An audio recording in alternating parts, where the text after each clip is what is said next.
This is Matthew, and this is just another drop in the bucket.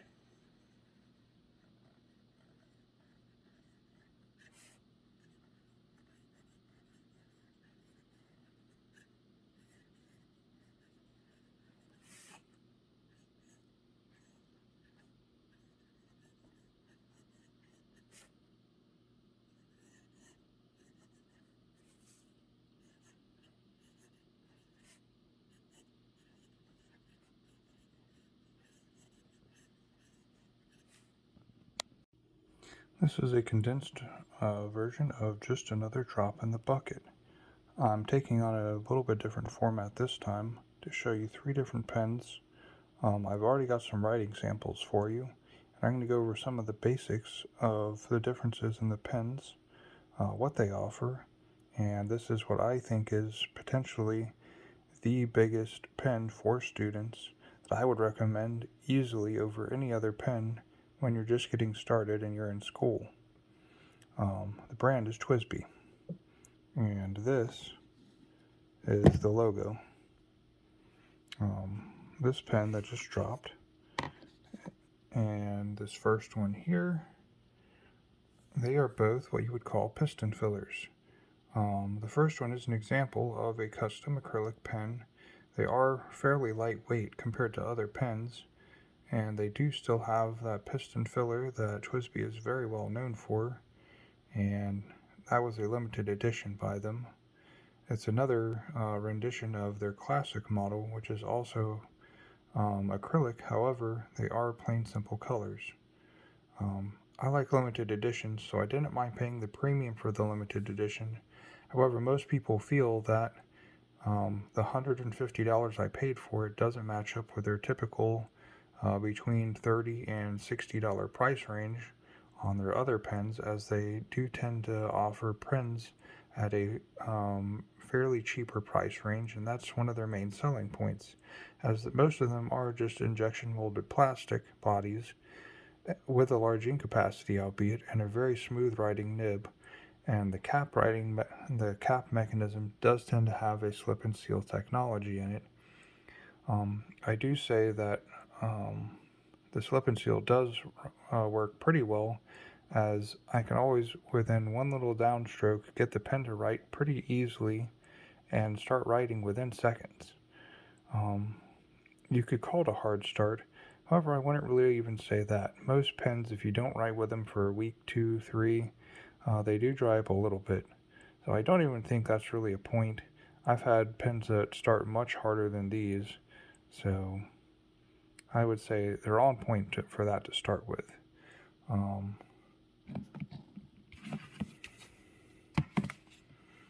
The first pen I'm going to show you and its writing is going to be probably the classic, and I believe this is a broad nib that I got for it, but up here, just another drop in the bucket. You can see this is done with one of my favorite types of inks. It's a cheaper ink. It's by Cross Pen.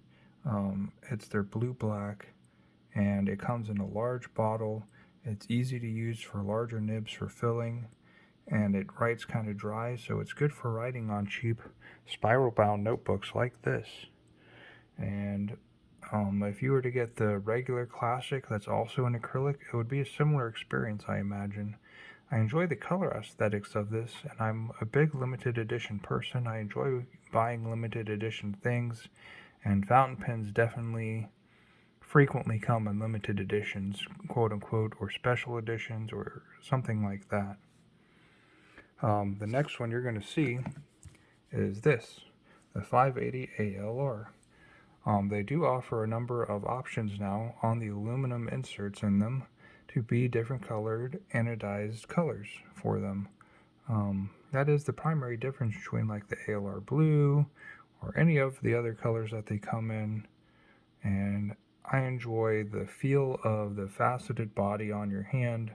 It provides a little bit of extra texture that's nice to have. You're really not going to notice it too much as you're going to be working with the grip. And the grip, let me see if I could show you really quick, it's a twist cap. They all are. And that usually provides a little bit better slip and seal technology to keep your nib wet for longer periods. The grip is relatively smooth. It's a little bit concave, it's not convex, and while it does have a metal cap up top, it just makes it for a little bit cold up top, but you really don't even feel it that very much. This particular nib is a broad, and that's why you can see it has a very, very thick line width to it. I'm writing with an ink called Diamine Writer's Blood fountain pen ink, and it has a lot of color in it. It's kind of that, it's supposed to imitate blood. It's got a lot of black in it. It's a deep red. I call it cranberry, really. There's another ink I have that is more brown than this, but also similar, the ancient copper. And last but not least, there's also the oxblood, which is an even deeper red, and what most people would consider kind of like a vampire blood look. There's your slip seal technology. I realize that's not what they call it because I think someone else has the patent on that particular naming, but that's pretty much what it is. It has a little seal in there that once the nib gets into that, it's kind of sealed up. The clip and the band, which you could see the name there,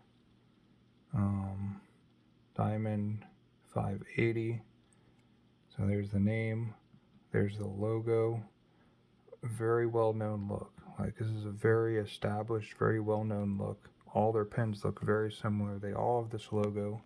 Most of them all have these nice polished stainless steel, I think it is, or possibly even chrome or aluminum or something like that. It's a very polished metal look. Very nice and smooth. It sits easily in the hand, and the ink flows nicely from them. The nibs are very smooth and easy to write with. And as you could see, on a broad nib, it is just about perfect for fountain pen paper.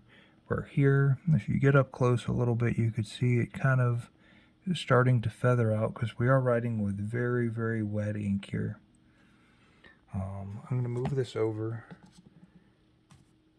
and I'm going to show you the writing sample of this next pen that I thoroughly enjoyed writing with, and I still do a lot anymore when I'm writing in my journal for a long period of time, is this pen right here, the 700 VAC. Just like before, it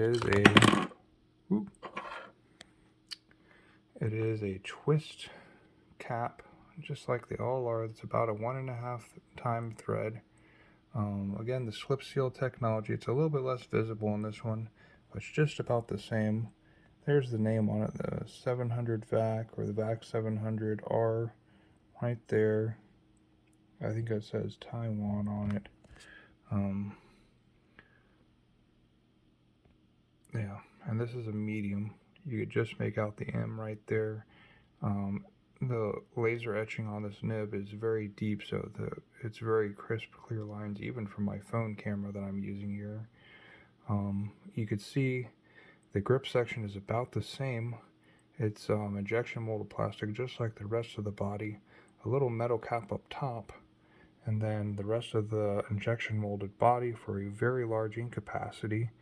And this particular pen, which is a vacuum filler, where you unscrew the bottom cap, not all the way off, but out, and then you pull it out. So it'd be down here by my hand. You push it back in, which creates positive vacuum up top in the nib, and it sucks up ink.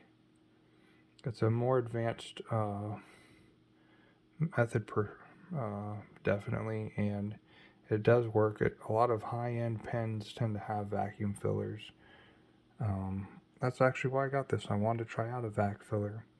The only thing I could say is that this is actually a much longer nib. I believe this is a full number 6. So sticking it in one of those smaller bottles that has not as tall a bottle, definitely, I couldn't ink it at first. I had to get a much taller bottle, which is why I actually went with this ink. The bottle was tall enough I could fit the nib in far enough that I could ink it. But I like the result. It makes for a dry writing, long-lasting experience, on normal paper, so I could use it almost anywhere. If I wanted to, I could use this on receipt paper because it writes such a nice, fine, dry line. I wouldn't necessarily recommend it every day for that kind of paper. Obviously, fountain pen and fountain pen ink is definitely meant for fountain pen paper, which is why this is one of the world's most fulfilling and yet expensive hobbies, because fountain pens get more and more expensive and they constantly require you to buy more paper, more ink, and there's always another pen that's going to look cool and you want. That is the allure of a writing pen, and most of them are limited edition once they get so expensive. This is not. You can get the last two that I just showed you, the 700 VAC and the 580 Diamond, both. You can get all day, all night. Maybe not every color, but you can buy the basic models. You can get them in just about any nib you want. Extra fine, fine, medium, broad, extra broad. I think they offer an italic size that has a little bit of a flare in your writing.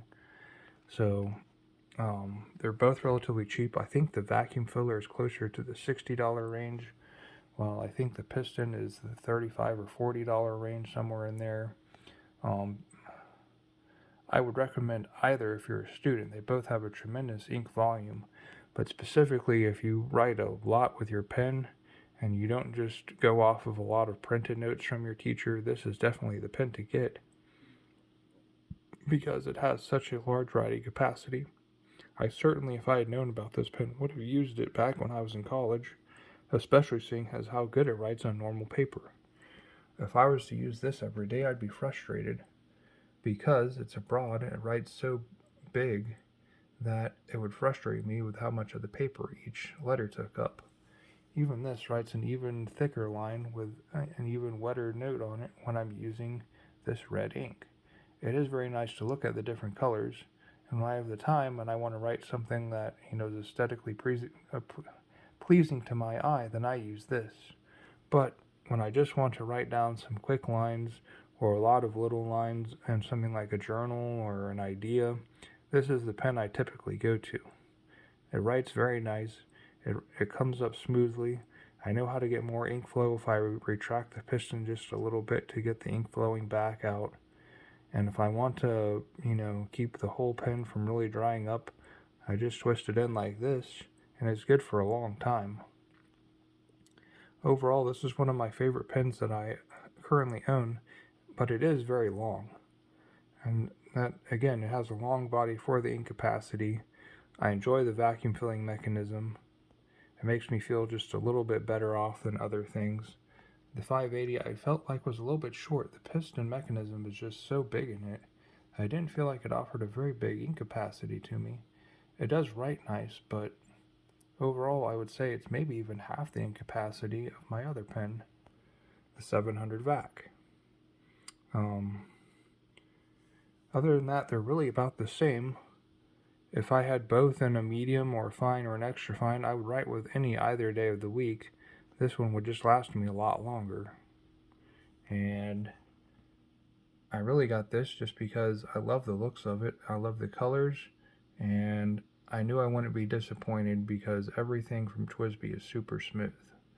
I don't recommend it for your first pen because you're going to wonder what you paid $150 for. Unless you really enjoy the colors and you like showy, flashy pens, then maybe this is right for you too. For me, it was right, and I enjoyed it. Many people say it doesn't really fall in line with what you consider to be a TWSBI pen, as their thing really is the cheaper pens and the injection molded clear bodies that you could see your ink level in. This does have an ink window in it, and let me see if I could show you really quick right here at the end of this video. It's not that you can't see any ink window in it. It does have one. Sorry. You can see it right there. Clearly, you can see it has an ink window. It works very well. It's a nice large one. It tells you whether you have the ink. It writes quickly, and I enjoy just about every function of it. you could just make out the prod right there, and you can see the lines are a little bit finer lines on this. But I enjoy also every aspect of this pen. It filled very easily compared to some other pens that I've owned. It writes very quickly and very smoothly. It does suffer a minor baby's bottom here and there, but nothing that I would say is really an end of the day like deal breaker for me, because I just enjoy the looks and the feel of it so much, and it's so much lighter weight than other pens. But this has been a view of my collection of TWSBI, and I would say I recommend really any TWSBI to start with for students, because you could see on most pens except for my limited edition the ink level very easily, so you're never going to wonder if you're low, and it does offer a very easy writing, smooth writing experience that you could use on normal paper. You could put it on fountain pen paper, and it's an even nicer experience because the paper is so much smoother and absorbs the ink so much better. But I know most students will not typically go for that fountain pen paper to start with. They'll stick with their cheap, thin, buy a million pages for $20 paper. I can't blame you. And that is the end of my video. Have a nice day.